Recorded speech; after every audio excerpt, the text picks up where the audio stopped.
Selamat sore Medan. Ketemu lagi dengan aku Ica dan aku Joy. Jadi selamat sore Medan. Seperti biasanya kami telah menghadirkan 3 berita yang paling banyak dibaca sama Tribuners kalian untuk menemani sore-sore harinya Tribuners. Kenapa Mbak? Kayak kok sedikit kali gitu nama kita ya. Jadi ya, mana nama aku 3 huruf. Oke, ya. Belakangan ini lagi apa nih isu yang beredar Joy? Politik lah. Politik, Hamas versus Israel. Betul. Ini yang lagi hangat di Kota Medan. Lagi macet-macetnya, Macet. ya di Jalan Katamso, Jalan Tunggal itu lagi digali. Oh, lagi digali. Mulai Iya, pembangunan iya. kan. Jadi itu macet di mana-mana. Macetnya itu yang sampai betul-betul macet. Lama gitu ya? Iya, nggak bisa gerak. Padahal kayaknya misalnya ke jalan B itu ke Ismut itu nggak sebegitu macet. Nah sekarang itu macet kali ya. Itu dari mana ya jalannya? Dari mana jalannya? Ismut. Enggak. Yang macet itu di mana? Ismut. Di Ismut. Iskandar Muda. Di mananya? Ini sekarang Ica pergilah. Pasti macet. Ya? Oh. Jamin Ginting mau ke Patimura. Macet. Ya jadi baru katanya ini yang aku bilang Katamso, karena itu jalan tunggal tapi lagi penggalian ya. Jadi kan ya, kalau jalan 2 arah kan enak kan. Kalau one way dia kan harus setengah-setengah lah jadinya berbagi jalan gitu, sedang ada pembangunan. Oke. Ya. Baiklah ya, itu dia secelumit informasi dari Medan ya Tribuners ya, macet. Jadi mungkin kalau misalnya mau lewat situ agak-agak dicari jalan lain aja mungkin ya, lebih baik ya. Oke. Alternatif. Apalagi di jam-jam kerja. Iya. Oke Tribuners, nah di berita pertama ini ada berita, miris sekali nih Joy. Nah jadi Polda Sumut menyatakan telah menangkap Muhammad Ripin dari Munte, pegawai negeri sipil PNS yang merupakan guru otomotif SMK Negeri 14 Medan, Jalan Karya Dalam, Karangbaromba, Kecamatan Medan Barat. Nah ia ditangkap atas dugaan pemerkosaan terhadap remaja wanita berinisial AZZ berusia 14 tahun, keponakannya sendiri, hingga hamil loh Joy. Nah diketahui AZZ merupakan anak dari mendiang abang kandung istri si tersangka ini Tribuners, biasa dipanggil Boru Rambe. Nah Ripin ditangkap oleh Subdirektorat Remaja Anak dan Wanita Renata di Treskrimum Polda Sumut pada Senin 30 Oktober 2023 malam sekitar pukul 21.30 waktu Indonesia Barat. Direktur Reserse Kriminal Umum Polda Sumut Kombes Sumaryono membenarkan Ripin telah ditangkap. Nah, usai ditangkap, Muhammad Ripin langsung digelandang ke rumah tahanan milik Polda Sumut guna pemeriksaan lebih lanjut. Namun demikian, Sumaryono belum bisa merinci nih kapan tersangka memperkosa korban dan beberapa kalinya. Mungkin masih diselidiki lebih jauh kali ya. Nah, meski sudah menangkap Ripin, polisi masih memburu Syarif Nur Hanif Dalimunte, anak kandung Ripin yang juga turut meruda paksa AZZ sejak bertahun-tahun. Waduh. Anaknya, waduh. Dia diduga telah melarikan diri beberapa pekan lalu sebelum polisi menangkap ayahnya. Jadi anaknya ini kabur deh ya. Nah, alumni Akpol tahun 1996 ini mengatakan pihaknya terus memburu Syarif untuk mempertanggungjawabkan perbuatannya.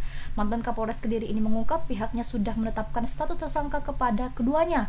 Penetapan ini pun berdasarkan hasil gelar perkara dan bukti-bukti yang ada. Nah, sementara diberitakan sebelumnya, seorang siswi SMP swasta di Kota Medan berinisial AZZ diduga menjadi korban ruda paksa pamannya bernama Muhammad Ripin Dalimunte dan sepupunya bernama Syarif Nur Hanif Dalimunte. Akibat peristiwa ini, korban hamil 8 bulan dan kini diasingkan agar tidak bertemu dengan pelaku. Terbongkarnya kasus ini bermula pada 16 Agustus lalu, Joy. Nah, waktu itu AZZ mengikuti gladi resik persiapan 17 Agustusan karena ia menjadi peserta paduan suara. Nah, lalu ada seorang guru yang curiga nih dengan bentuk tubuhnya yang kian membesar, berbeda dengan siswi-siswi seumurannya. Nah, kemudian guru tadi menyampaikan kepada YT, wali kelas si dari korban, mengenai bentuk tubuhnya. Lalu YT pun memanggil AZZ ke masjid di lingkungan sekolah. Ia sempat mengelak dan menyebut perubahan tubuhnya lantaran baru selesai makan nih si korban. Nah, lantas YT pun gak percayalah kan, dan terus mendesak agar si korban ini berterus terang. Remaja tanpa kedua orang tua, berarti orang tua sudah meninggal? Udah meninggal. Okay. Orang tuanya. Nah, disinilah korban mengaku dirinya sudah tidak menstruasi selama 5 bulan. Sang guru pun berinisiatif untuk membeli alat uji kehamilan, Respect. Benar saja hasilnya positif. Karena merasa kurang yakin nih Tribuners, lantas guru-guru di sekolah ini membawanya ke rumah sakit untuk ultrasonografi atau USG. Disinilah kemudian nampak ada janin berusia 5 bulan yang entah siapa ayahnya. Setelah itu wali kelasnya perlahan menanyakan siapa yang menghamilinya. Gitu ya terungkapnya ya. Oke, nah sebelum kita tonton video, sebelum kita tanya-tanya ke reporter Tribuners, bisa tap-tap layar atau tanya-tanya langsung di media sosial yang kita lagi live ini ya. Mau nanyain tentang apa, mau nanya tentang kasus yang lagi dibahas boleh, nanti tanya ke reporter langsung juga boleh, atau nanya-nanya berita-berita lain juga boleh. Oke lah, kita tonton dulu video yang berikut ini.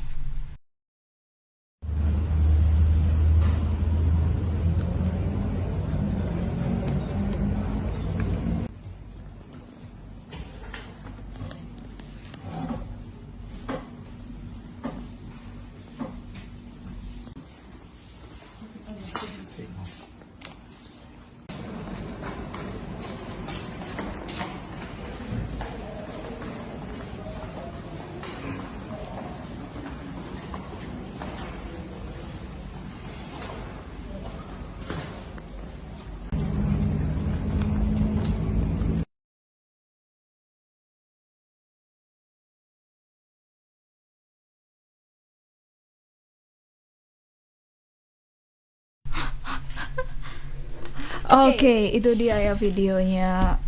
Terpampang kayak mana perawakan dari Pelaku. tersangka. Udah paruh bayi ya. Oke, Tribuners, itu dia ya. Kita untuk informasi lebih lengkapnya boleh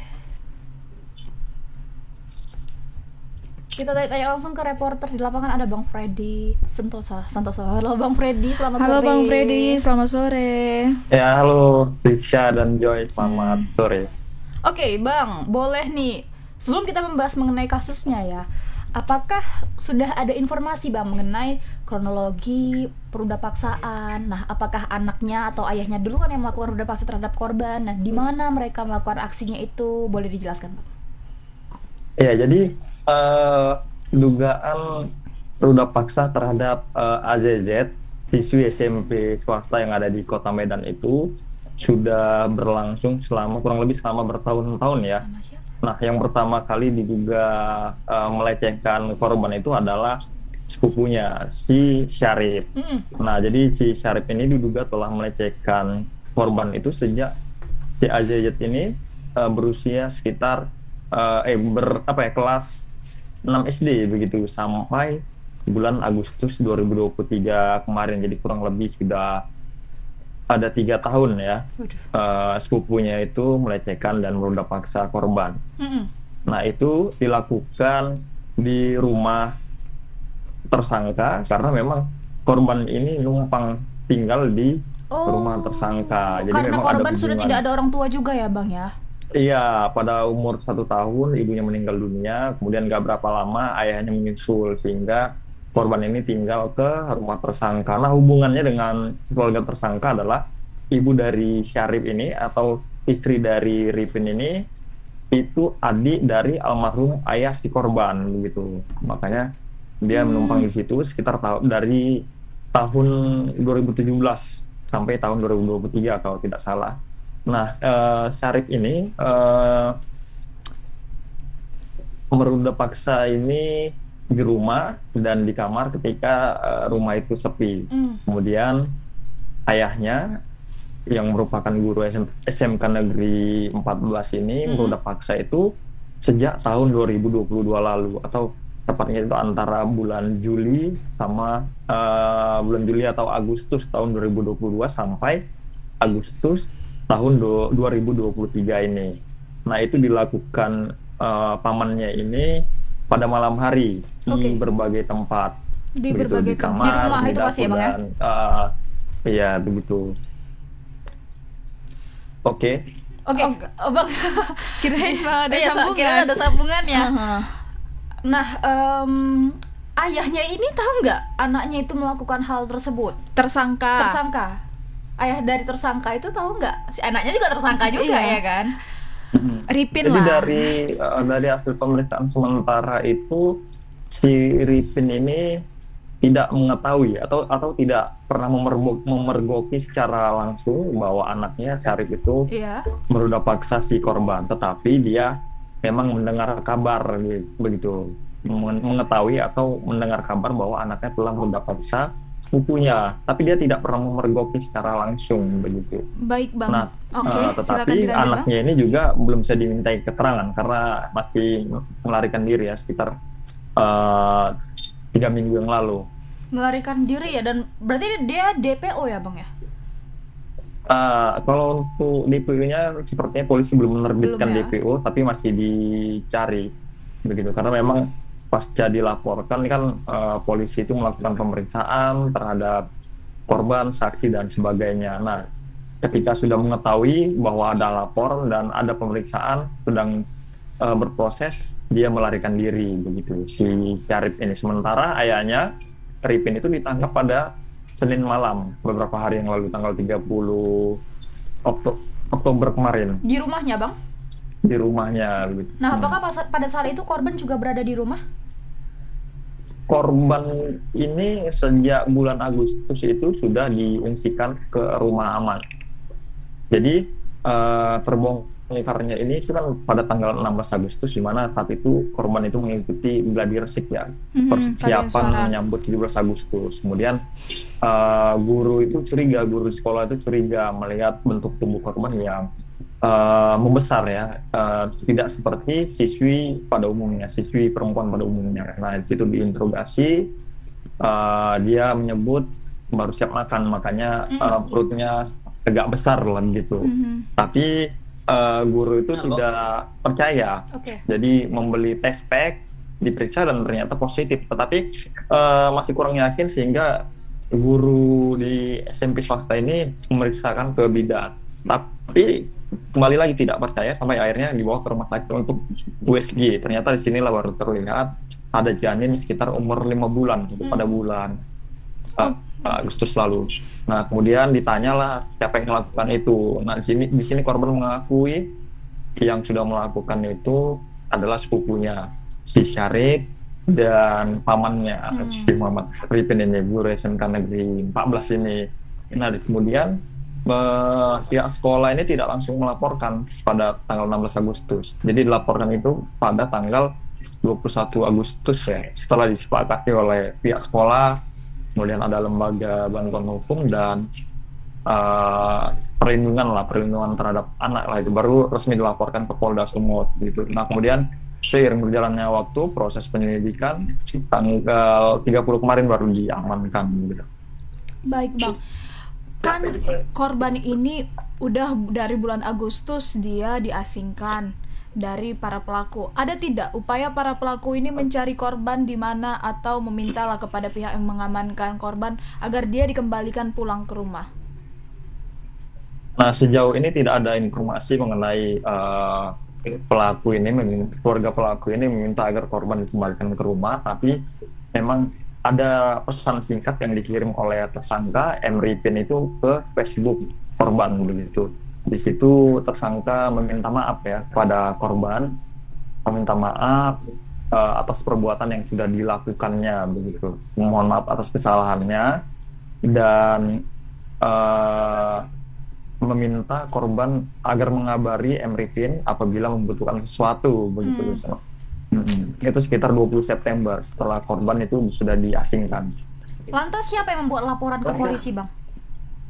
Yang membuat laporan adalah guru atau wali kelas korban bersekolah gitu di SMP salah satu di Kota Medan gitu. Baik Bang, kalau kita bahas mengenai background dari keluarga pelaku ya Bang, apakah Pak Syarif ini memiliki istri? Ya, Pak Syarif ini memiliki istri dan masih hidup, masih hidup juga. Dan seperti yang sudah saya katakan tadi bahwa istri M. Syarif ini adalah adik kandung almarhum ayah korban begitu. Jadi istrinya itu memang satu rumah juga di situ. Jadi memang kejahatan ini diduga dilakukan ketika suasana sepi. Jadi si Syarif itu melakukannya antara sore hari, sementara ayahnya itu pada malam hari di rumah itu juga gitu. Oke Bang, apakah sebelum ditangkap nih pelaku Ripin masih aktif mengajar di SMK Negeri 14 Bang?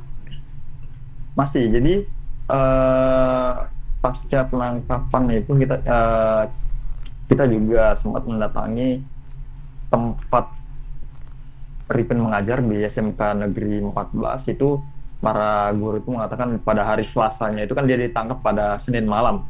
Para guru mengatakan bahwa hari Senin itu Ripin masih mengajar seperti biasa begitu.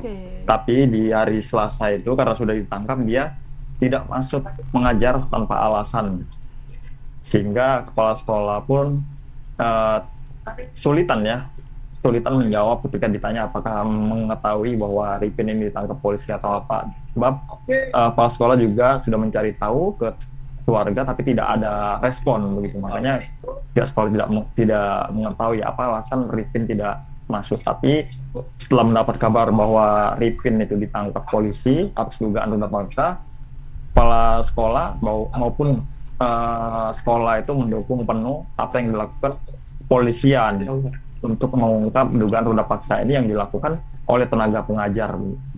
Mereka tidak mentolerir apabila memang ada tenaga pengajar itu terbukti ya mencabuli seorang pelajar meskipun bukan dilakukan di lingkungan sekolah. Iya, begitu. benar-benar. Oke, Bang Freddy, mungkin korban juga belum bisa ditanya-tanya sama pihak polisi atau gimana ya. Tapi yang pasti korban sekarang sudah berada di tempat yang aman ya, Bang? Iya, Bang. Iya, korban sudah diasingkan dan sudah aman jauh dari para pelaku ya. Meskipun sebenarnya sempat ada ajakan berdamai dari keluarga para tersangka. Jadi memang keluarga para tersangka ini, khususnya ibu dari tersangka, ibu dari Syarif atau istri dari Ripin itu mengajak berdamai begitu supaya korban dinikahkan dengan salah satu tersangka yaitu si Syarif begitu. Tetapi lembaga hukum yang melindungi dan organisasi juga tidak mau ya hal itu dilakukan. Oke, Bang Freddy, ada nggak dapat informasi kalau misalnya si korban ini mendapat ancaman kah dari para pelaku saat ia diruda paksa atau gimana sehingga kejadian ini tuh berlalu sudah cukup lama gitu kan? Apakah dia diancam agar nggak ngasih tahu ke siapa-siapa? Ada nggak, Bang, dapat informasinya? Sejauh ini tidak ada pengancaman yang diterima oleh korban dari para pelaku, tetapi saat itu memang Ripin ini, paman korban itu hanya meminta supaya korban itu tidak mengadukan kepada istri dari Ripin yang merupakan tantenya ya, itu karena ketakutan lah itu kalau ancaman berupa pembunuhan dan sebagainya itu tidak ada. Tetapi memang alasan korban itu tidak mengadu dugaan pemerkosaan ini meski sudah berlangsung lama ya, itu karena korban merasa takut gitu. Takut itu karena dia merasa keluarga tersangka ini sudah berjasa begitu terhadap kehidupan terhadap kehidupan dari korban ini. Padahal dari informasi yang kita dapat untuk kebutuhan si korban ini itu ada pemasukan dari kebun gitu, dari kebun dari almarhum orang tua korban gitu. Sehingga sebenarnya yang membiayai itu seutuhnya itu bukan keluarga dari tersangka gitu. Tersangka, Oke. Bagaimana, Bang, sekarang si tersangka Ripin sudah diamankan? Tersangka sudah diamankan dari beberapa hari yang lalu, tepatnya pada 30 Oktober ya. Tadi juga kita sudah melihat videonya. Tersangka itu digiring menggunakan baju tahanan gitu. Tapi memang sampai saat ini meski sudah diamankan dari tanggal 30 itu, sampai sekarang tersangka tidak mengakui perbuatannya begitu. Dia masih berkila. Makanya polisi itu berencana untuk memeriksa psikologi dari tersangka Ripin ini untuk mengetahui apakah dia memang kriteria pria yang menyukai anak di bawah umur dan sebagainya begitu. Dan nantinya polisi juga akan melakukan tes DNA terhadap anak korban gitu, karena memang saat ini kan korban masih mengandung sekitar 8 bulan dan diperkirakan itu akan melahirkan bulan Desember ya. Bulan Desember nantinya setelah melahirkan, polisi akan melakukan tes DNA itu untuk mengetahui anak yang dilahirkan si korban ini anak siapa, apakah anak dari Syarif atau dari Ripin gitu. Oke, Bang, terakhir nih sebelum kita sudahi, adakah ada pendampingan psikologi untuk korban Bang? Pastinya kan dia terpukul ya, mentalnya juga terpukul. Apakah dari perlindungan anak, karena kan masih di bawah umur nih, adakah dia mendapatkan pendampingan dalam hal psikologi? Iya, jadi memang korban ini didampingi dari apa ya? Ada memang lembaga hukum yang mendampingi dan lembaga perlindungan anak yang mendampingi, makanya korban berada di Tempat rumah yang aman aman. yang tidak bisa kita Sebutkan, sebutkan oke, ya di mana oke. lokasinya. Dan karena didampingi inilah makanya korban sampai sekarang ini tidak berdamai dengan para pelaku begitu, makanya jauh lebih aman ya didampingi ini. Dan pihak sekolah juga tentu menolak keras diajak berdamai maupun ketika tersangka mau bertemu gitu. Oke. Baik Bang Terima kasih Freddy, banyak Bang terima Freddy ya kasih. atas informasinya. Ditunggu nih kelengkapan informasinya mengenai pelaku yang satu lagi. Ya, Tersangka Syarif. masih yang belum dapat. Selamat beraktivitas kembali Bang. Selamat sore. Selamat sore, Ya, Bang selamat sore Freddy. Ica, Joy. Oke. Aduh. Aku sampai speechless loh, kayak aku itu udah gak bisa berkata-kata lagi dengan kasus seperti ini. Anak 14 tahun di ruda paksa. Gimana masa depannya nanti masih panjang. Udah sekali. hamil 8 bulan loh Risya.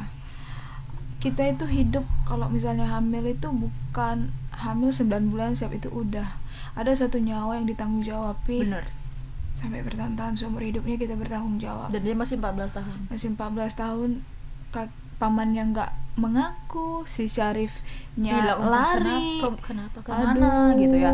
Tapi semoga aja dia korban ini ya kuat dan juga bisa menerima gitu. Dia ini sangat butuh dukungan. Bener, secara mental. Iya, aku juga heran sebenarnya sama tantenya yang bisa memikirkan damai, kita nikahkan aja. Damai dinikahkan sama pelakunya gitu enggak ya. loh, itu enggak jalan keluar. I mean kalau seperti kasus-kasus kayak gini lebih bagus lah kau kasihlah dia pendamping psikolog, kasih dia Dampingi ruang sampai dia pulih. melahirkan. Iya, kayak gitu. Anaknya hidupnya gimana gitu. Karena keluarga dekat ya. Kalau bisa Iya. dibilang dekat ini keluarganya. Dinikahkan pula sama sepupuhnya. Oke, di berita Gimana? selanjutnya ada apa Ya, aja? beras ini juga dia nggak kalah nggak kalah menjengkelkan juga ya. Ini Arif Gunawan jadi korban penganiayaan yang dilakukan oleh 3 orang pria tak dikenal di tempat ia bekerja di kafe biliar Jalan Seblutu, Kota Medan. Ya, jadi kronologinya itu saat ditemui di kediaman, Arif ini masih terlihat menahan rasa sakit di wajah hingga kepalanya akibat dianiaya oleh para pelaku. Dia pun menceritakan kronologisnya itu pada Rabu 1 Oktober 2023 sekitar pukul 4 subuh waktu Indonesia Barat. Nah, waktu itu dia baru aja selesai bekerja sebagai petugas kebersihan di kafe biliar kan. Nah, di halaman depan hanya ada dia sama seorang security, namanya udah subuh ya kan. Kemudian Arif sempat terkejut tiba-tiba ada seorang pria lari masuk dari arah jalan menuju ke belakang kafe. Nah, penasaran lah ini Arif, baru dia bersama security mencoba mengejar pria ke arah belakang. Namun pria itu kayak misterius menghilang gitu kan.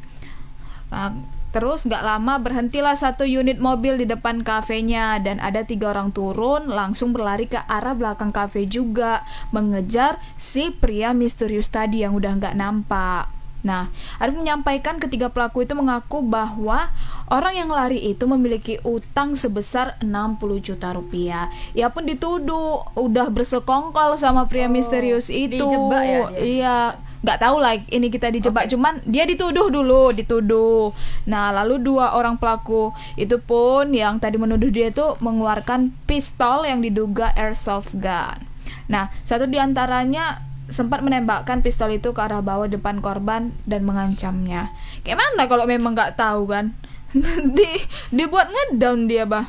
Nah, lebih lanjut Arif mengatakan, oh ini ada poinnya. Jadi kan dia ada airsoft gun kan, terus dibilang lah pula gini sama pelaku, jangan sekongkol katanya kayak gitu. Baru dia bilang kalau dia ini Intel. Cuman nggak tahu lah kan karena Intel pakai pakaian biasa gitu. Nah, lebih lanjut nih si Arif ini mengatakan dirinya ketakutan dengan ketiga pria Baru dia pun mencoba lah melarikan diri dengan cara masuk ke dalam kafe. Tadi Tribuners masih ingat kan, dia di depan, baru dia lihat ada orang, ke belakang lah dia, baru nggak ada orangnya, baru datang lah itu. Nah baru ini sekarang dia masuk ya Tribuners, masuk ke dalam kafe.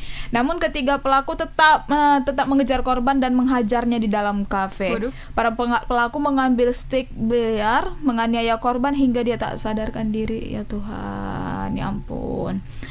Bahkan dia sampai diseret sampai depan. Stik biliar tadi itu, bukan biliar, stik biliar itu patah, dipukulkan ke tangannya juga. Nah dia sadar waktu udah di rumah sakit. Nah dijelaskan akibat penganiayaan itu dia mengalami luka di seluruh wajah dan juga kepala serta giginya juga patah Tribuners. Ia pun berharap agar polisi segera menangkap pelaku dan menjebolnya ke dalam penjara. Sementara itu Kasar Reskrim Polrestabes Medan Kompol Tuku Fatri Mustafa menjelaskan bahwa kasus ini sudah ditangani Polsek Tunggal dan masih dalam penyelidikan. Oke Tribuners ya, memang sedikit menegangkan ya, bagaimana bisa kalau memang nggak tahu baru dipukul lagi sampai nggak sadarkan diri.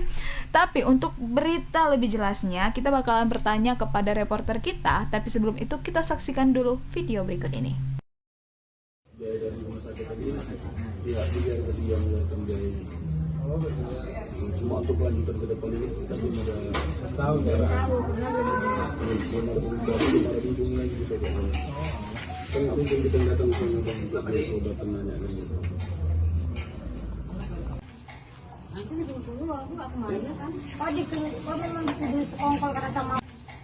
Nanti dihubungi walaupun nggak kemarin kan. Oh disuruh, oh memang dituduh sekongkol karena sama. Biaya dari rumah sakit tadi, ya biar tadi yang melakukan biaya cuma untuk lanjutan ke depan ini kita belum ada tahu cara belum hidung lagi gitu kan nggak mungkin kita datang ke sana bang untuk beli obat nanya kan gitu. Kalau makan sakit mulut ya. Habis itu bang, penglihatan ada kabur atau apa? Kalau bagian kepala masih apa ya? Apa harapannya ini? Kan orang abang kan keluarga udah melapor nih ke polsek. Kalau ketemu masukkan aja penjara. Kalau misalkan nanti dari pihak pelaku misalnya ingin berupaya untuk berdamai kepada orang abang mau? Artinya ini maunya diproses hukum, dia di penjara gitu ya, sesuai dengan aturan yang berlaku. Gak mau berdamai ya bang? Abang bekerja di situ sebagai apa bang? Oh, itu sudah berapa lama? Baru sebulan. Baru sebulan ya bang? Untuk pihak biliar sendiri bang, kayak mana tanggapannya bang? Katanya pihak keluarga datang untuk CCTV, tapi belum dikasih CCTV-nya. Terus sekarang mau dikasih ya CCTV ya bang? Baik, itu dia ya tadi rekaman video mengenai keadaan dari korban.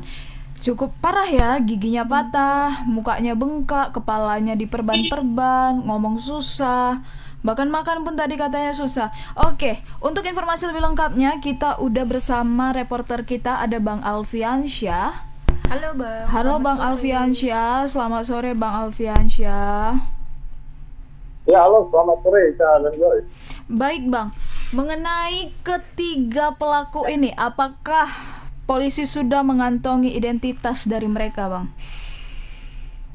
Ya, untuk kasus penganiayaan terhadap salah satu pekerja biliar di Jalan C7, update terakhirnya itu polisi sudah menangkap satu orang pelaku berinisial AA dan kini masih menjalani proses pemeriksaan di Polsek Tunggal. Nah, untuk dua pelaku lagi masih dilakukan pengejaran oleh pihak kepolisian. Nah, memang setelah diperiksa malam itu waktu ditangkap, si AA ini merupakan pelaku oknum wartawan begitu, namun belum diketahui dia itu bekerja di media mana. Dia berperan sebagai apa nih Bang yang sudah ditangkap ini? Apakah sebagai pria misterius atau salah satu yang mengaku intel itu?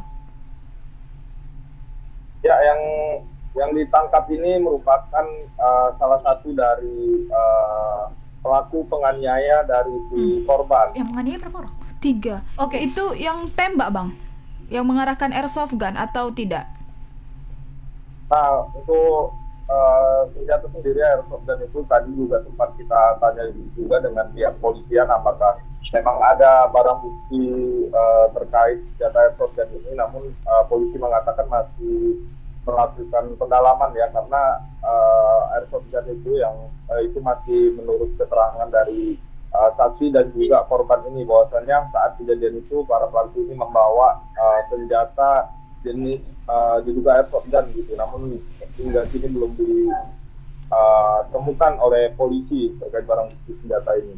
Baik Bang Alfiansyah, kan ini kejadiannya korban bersama security untuk melihat pria misterius itu ke belakang kan Bang. Terus datanglah 3 orang mengendarai mobil dan dia ini langsung dianiaya. Posisi security pada saat itu apakah juga mendapat penganiayaan atau tidak Bang? Ya, posisi security pada saat itu, pada sekitar jam 4 itu ya, kan sudah sepi begitu, hanya dia dan security. Nah, menurut pengakuan korban, ketika kejadian itu, si security ini juga mendapatkan ancaman bahwasanya bahasanya itu jangan melawan lah begitu. Dan karena itu ada 3 pelaku, sebagian itu mengamankan si security agar tidak melawan, dan yang lainnya itu menganiaya si korban ini. Tapi security-nya tidak dianiaya ya? Iya, untuk security tidak dianiaya, hanya diancam saja menurut pengakuan dari si korban. Oke Bang, nah tadi kan disebutkan juga kalau misalnya ada orang misterius nih yang membuat dia terpancing lah untuk ke belakang. Apakah ada hubungannya pria misterius itu dengan ketiga pelaku penganiayaan? Ya, untuk hubungannya itu kemungkinan ada ya, karena 3 orang pria ini itu datang ke sana menanyakan terkait pria misterius ini yang lari ke arah belakang dari kafe biliar ini. Nah, ketiga pria ini menanyakan keberadaan dari pria yang melarikan diri itu, karena menurut pengakuan si korban ini, pelaku mengatakan bahwasanya si pria yang lari awal ini, yang misterius ini tuh memiliki hutang dengan mereka itu sekitar 60 juta begitu. Nah, karena si korban posisi dia tidak mengetahui, dia ceritakan apa adanya karena kalau dia itu tidak kenal dengan pria tersebut dan tidak mengetahui dia itu lari ke arah mana begitu tuh. Yang jelas dia itu ke belakang, namun ketika dicek ke belakang itu posisinya dia sudah tidak ada lagi pria yang lari itu, sehingga 3 pelaku ini menuduhlah si korban ini bersekongkol begitu menyembunyikan si pria yang lari tadi gitu. Oke Bang Alfiansyah, siapa yang membawa korban ini ke rumah sakit Bang? Nah, sempat kita tanya juga kan dengan si korban, dia tidak mengetahui begitu siapa yang bawa dia ke rumah sakit, karena kondisi waktu dia dianiaya itu dengan terakhir dia ingat itu dengan stick biliar hingga stick biliarnya itu patah, lalu dia diseret ke arah luar gitu, dan dia tidak sadar lagi, dan sadarnya itu sudah di rumah sakit. Nah, kemungkinan yang menolong dia ini security yang berada di sana lah mungkin. Ada nggak Bang rekaman CCTV yang bisa dijadikan alat bukti? Nah, untuk rekaman CCTV sendiri memang kemarin tadi juga sempat kita tanya juga dengan pihak keluarga. Nah, pihak keluarga itu sudah sempat mendatangi tempat biliar untuk meminta rekaman CCTV. Namun hingga saat ini belum ada diberikan kepada pihak keluarga begitu CCTV-nya, dengan alasan tidak ada passwordnya, tidak tahu begitu, tunggu bosnya, banyak alasan lah, dia tidak diberikan oleh pihak biliar sendiri kepada korban. Namun untuk polisi sepertinya sudah mengantongi CCTV, karena tadi sempat kita tanya juga, katanya sudah disita begitu. Baik Bang, korban ini Bang mengenali atau mengingat tidak wajah dari para pelaku? Nah, untuk ingat tidaknya mungkin samar-samar masih ingat ya, karena kejadiannya itu malam dan dia tidak kenal sama sekali dengan ketiga pelaku ini, dan tidak pernah datang begitu ke selama dia bekerja itu tidak pernah melihat begitu ketiganya ini datang ke lokasi biliar itu. Baik Bang, mengenai biaya pengobatan dari korban ini Bang, apakah ditanggung pribadi atau pihak dari bos dari bisnis biliar ini menanggung pengobatannya? Ya, menurut keterangan keluarga itu biaya pengobatan itu pemilik biliar itu sepertinya tidak ingin bertanggung jawab karena alasannya itu kejadiannya itu di luar jam operasional ataupun di luar jam kerja dari si korban. Namun kemarin waktu masuk rumah sakit di awal itu memang sempat dibiayai oleh pihak dari biliar. Namun setelah itu pihak biliar katanya sudah tidak menanggung lagi biaya pengobatan dari si korban. Korban pun sampai saat ini masih kebingungan begitu terkait pembiayaan pengobatan terhadap dirinya. Oke, Bang Alfiansyah, udah diketahui nggak nih Bang apa motif para pelaku menganiaya korban? Nah, apakah memang ada pencurian misalnya, atau barang-barang korban itu ada yang dibawa lari kah, atau alat-alat biliarnya ada dibawa lari nggak, ada niat perampokan atau apa Bang? Mengingat korban juga bener-bener nggak tahu apa-apa, dia juga baru bekerja kan di situ. Apa motifnya Bang? Sudah dapat nggak informasinya? Ya, kalau motif sendiri yang menurut kita tuh berdasarkan kronologis itu kejadiannya karena si pelaku ini menuduh si korban ini bersekongkol dengan pria yang dicari oleh tiga pria ini, karena pria yang lari itu memiliki hutang dengan tiga pria yang mengejar ini, dan korban ini dituduh sekongkol dan menyembunyikan pria yang dicari ini. Gitu. Hanya itu ya Bang ya?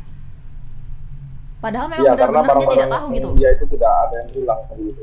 Okay. Baik Bang, mengenai tadi permasalahan pemilik biliar itu tidak atau enggan lah bertanggung jawab mengenai kasus ini karena korban di luar jam operasional. Lantas, apa yang membuat korban tetap berada di lokasi hingga jam 4 subuh Bang, jika memang udah di luar jam operasional?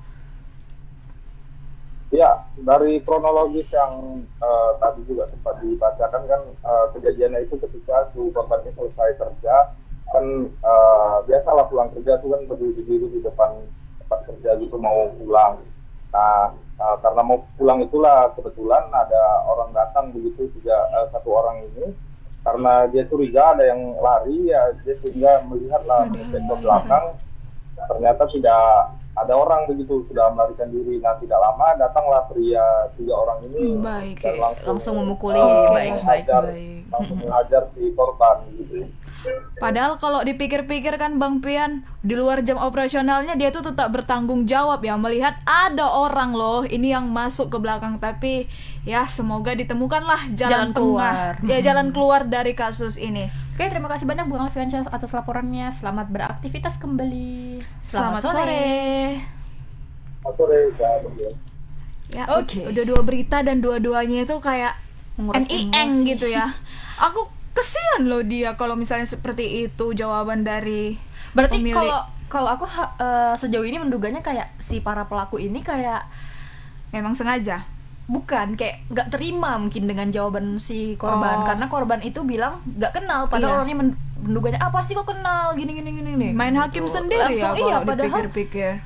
Bener-bener aduh, susah pula agak tadi out of the box ini, soalnya separah itu dia mukulinya. Kalau dia mukuli cuma untuk ngasih peringatan ya Tribuners, mungkin entah stick biliar patah sampai betul-betul dihajar kayak memang dia itu melakukan kesalahan yang merugikan si para pelaku, padahal enggak gitu loh. Aku sempat itu nanti kalau geger otak itu yang buruk-buruk terjadi, berharapnya tidak buruk, tapi kalau sempat terjadi sesuatu yang buruk kepada korban, kayak mana lah.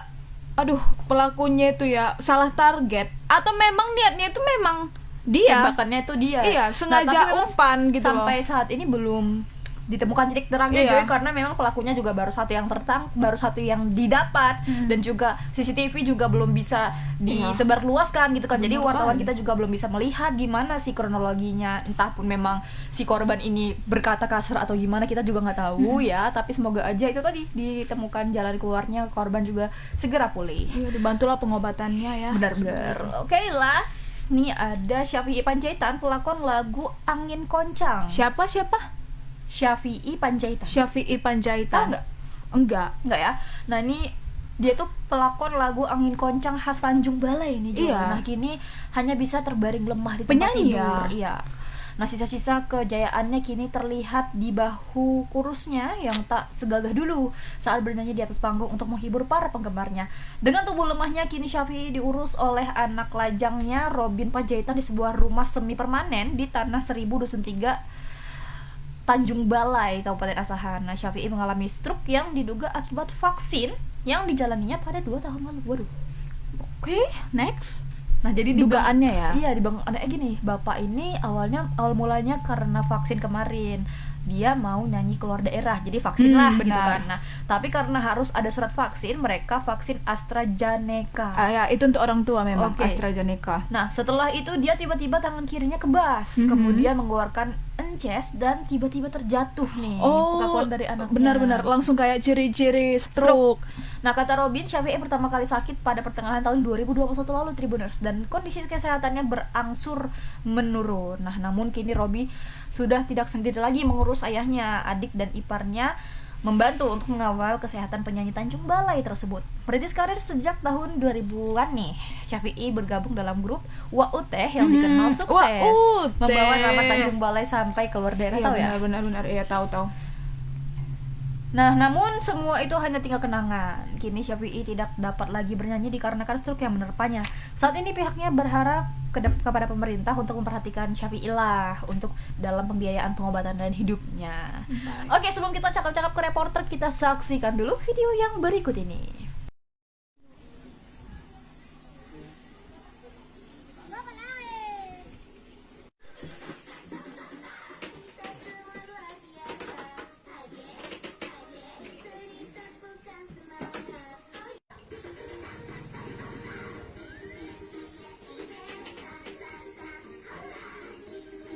Bahasa Tanjung Balai. Iya, jelaskan Bang bagaimana awal mula orang tua kita ini Bang sakit Bang. Pertama-tama ayahku ini kan apa mau pergi jauh-jauh nyanyi-nyanyi kan. Terus harus ada surat vaksin lah. Suntik pertama AstraZeneca. Dalam sehari tangan ayahku kebas-kebas kan. Langsung lah dia tuh nampaklah perubahannya terus. Ngeces, kaki langsung mati, duduk pun nggak bisa, langsung stroke. Darah yang tinggi, kolesterol, langsung stroke. Itu berapa tahun lalu Bang? 2 tahun yang lalu Bang. Informasi Bang, orang tua itu sempat sembuh ya atau sempat lumayan lah? Iya, kami obati kan semampu kami, udah bisa lah ya aku jalan lah, sempat pergi ke warung, di sarapan, pulang sendiri, beli rokok sendiri, nggak bisa lah jalan-jalan ke sana ke sini, jalan dari tongkat kan.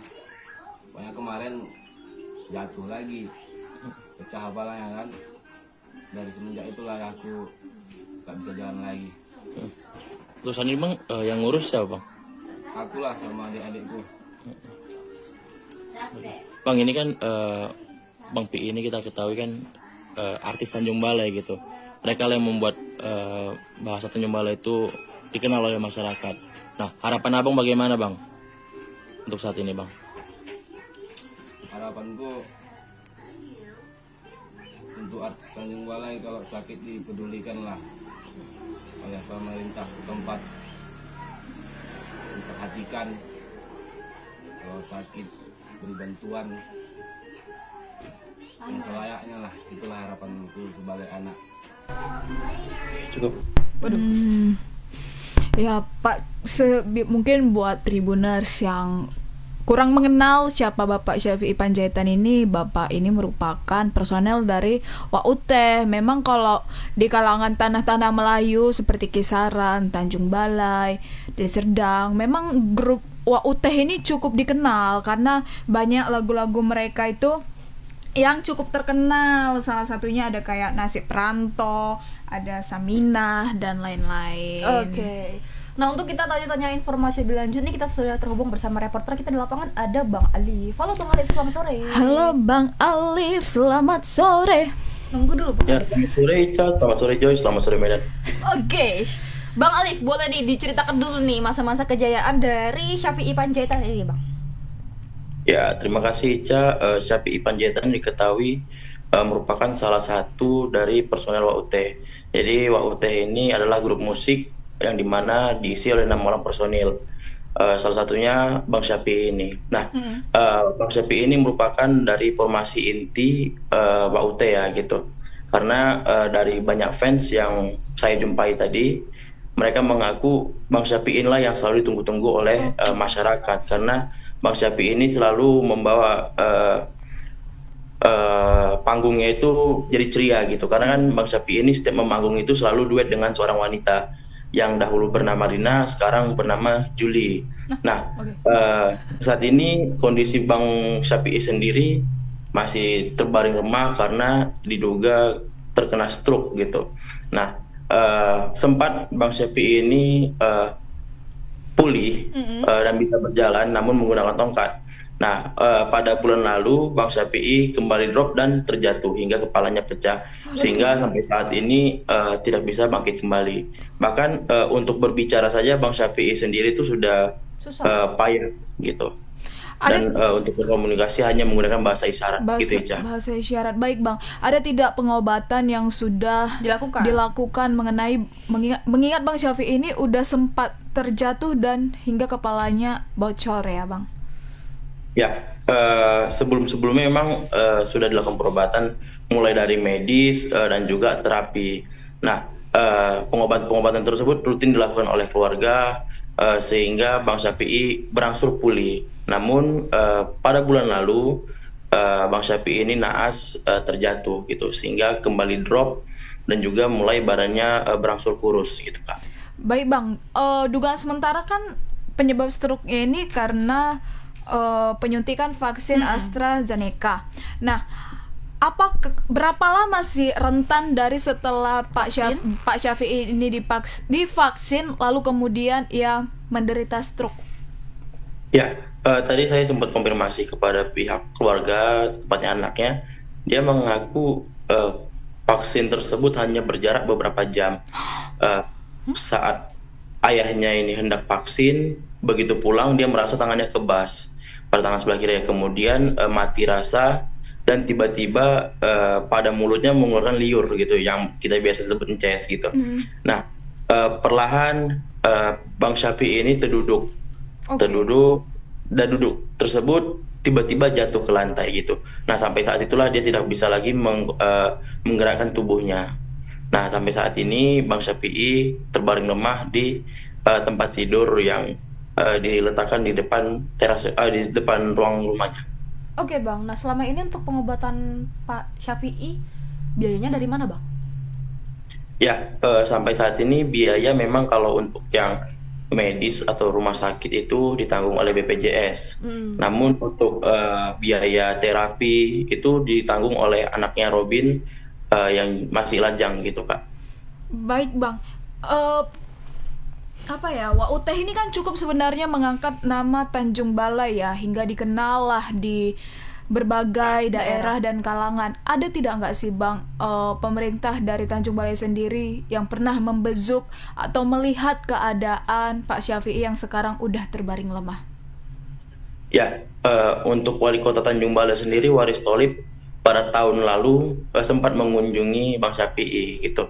Tadi saya berkomunikasi dengan ajudannya, mereka mengirimkan bukti-bukti foto bahwasanya Waris Tholib memang pernah berkunjung ke sana gitu. Nah, namun pada yang tahun ini, khususnya pada bulan ini, Waris Tholib itu belum ada mengunjungi Bang Syafi'i dan kemungkinan belum mengetahui kondisi yang terbaru gitu Kak. Baik, jadi warga tadi berharap Pak Waris ini datanglah mengunjungi Bang Syafi'i agar semangat dia untuk sehat atau sembuh lagi itu muncul gitu.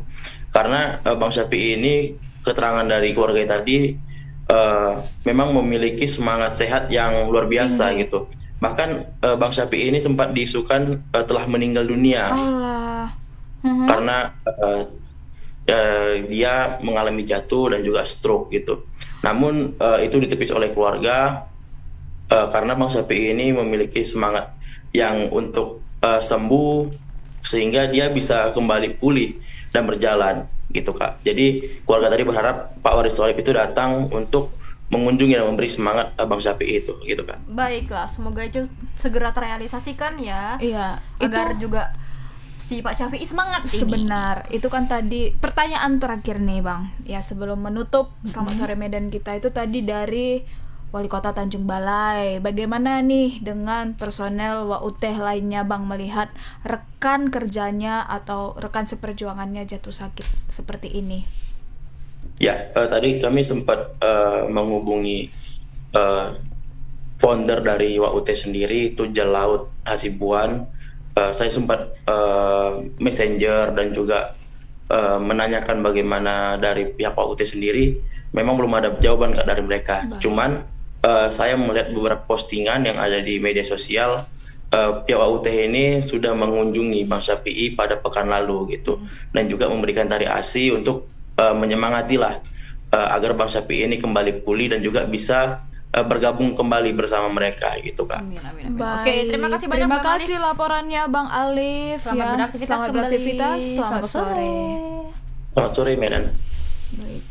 Semoga aja ya Pak Syafi'i Panjaitan semoga cepat pulih, cepat sembuh, karena pasti banyak yang rindu ya. Iya, dan karena dia sangat semangat iya, untuk sembuh. dan dia yang buat rame panggung, katanya pasti kayak kalau nggak ada Pak Syafi'i ini ada yang kurang. Sedih kali ya lihatnya ya, Tribuners dari yang kekar gondrong tiba-tiba tadi udah Kurus cukup sekali. kurus. Dan aku nggak senang loh lihat orang yang memberitakan dia itu Meninggal, udah meninggal. iya. Aduh, Nggak boleh jauh-jauh banget kayak gitu. hati-hati loh kita. Semangat juga buat anaknya yang mengurus Iya. ya. Bang Robin Membiayai. tetap semangat ya. Itu bakalan menjadi amal dan berkat yang luar biasa bagi Bang Robin. Oke, itu dia 3 berita ya Tribuners ya. Semoga aja bisa ngisi-ngisi nih sore-sore harinya Tribuners biar nggak bosen. Benar. Nah, untuk informasi lebih lengkapnya lagi, kalian bisa langsung aja kunjungi portal kita ada di www.medan.tribunnews.com atau di media sosial kita di bawah ini. Atau kalian langsung aja nih download aplikasi Tribun X, udah tersedia di App Store maupun Di Play Store. Play Store. Oke, sekian dulu ya Selamat Sore Medan kita kali ini. Sampai jumpa di Selamat Sore Medan selanjutnya setiap hari Senin sampai Jumat jam 5 sore di Oke. media sosial Tribun Medan. Aku Risha Dan aku Joy. beserta kru yang bertugas pamit undur diri. Bye Tribuners. Selamat sore Medan. Selamat sore Medan.